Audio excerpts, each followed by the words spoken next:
I was 10 years old when my family joined a cult, but my music was the one thing that saved me from it. My parents were just regular Christians when they were invited to attend a seminar called the Institute in Basic Life Principles. It sounded great, how to live a moral, biblical life and raise your kids to be happy, healthy, and successful. After that, things changed very quickly. Our family started following the teachings of Bill Gothard, who was the leader of the cult. We had to show up in navy and white suits, and girls had to cover their bodies from ankle to wrist to neck. We started reading Bill Gothard's wisdom booklets, which was a curriculum that replaced science with Bill Gothard's own personal beliefs, no matter how crazy they were. If a pop song came on in a restaurant, we would cover our ears and get out as fast as possible.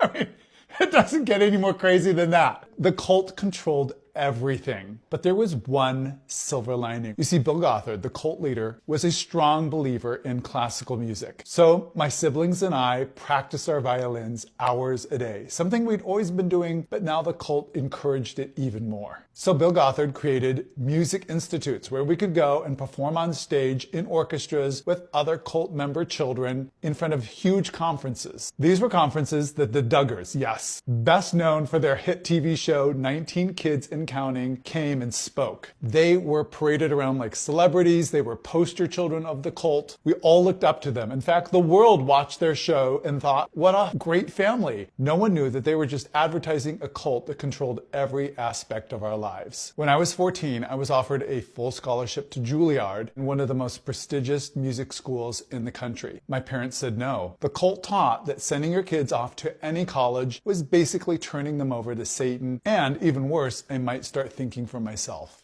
When I turned 18, again, I was offered 2 scholarships to 2 different music schools. Again, my parents said no, the cult forbid sending your kids to college. You see, I was part of Bill Gothard's Joshua generation, a generation that he was hoping would grow up to become Congress people, Supreme Court judges, even infiltrate the presidency, because we were supposed to restore America to biblical values. I remember lying awake at night, staring up at the ceiling, feeling like my life had ended. One night, I finally made my decision. I grabbed my violin, stuffed some clothes into a duffel bag, and escaped out my bedroom window and ran. Escaping was the hardest thing I have ever done in my life. I had no idea what life was like outside the cult. After that, I read my first unapproved book, Call Me By Your Name, and left tear stains on the pages. I started to realize what life could be outside the cult, and through it all, I kept playing my violin. The cult tried to take away and stamp out all of my dreams, but today I get to do something they tried so hard to prevent me from doing. I get to share my music with the world.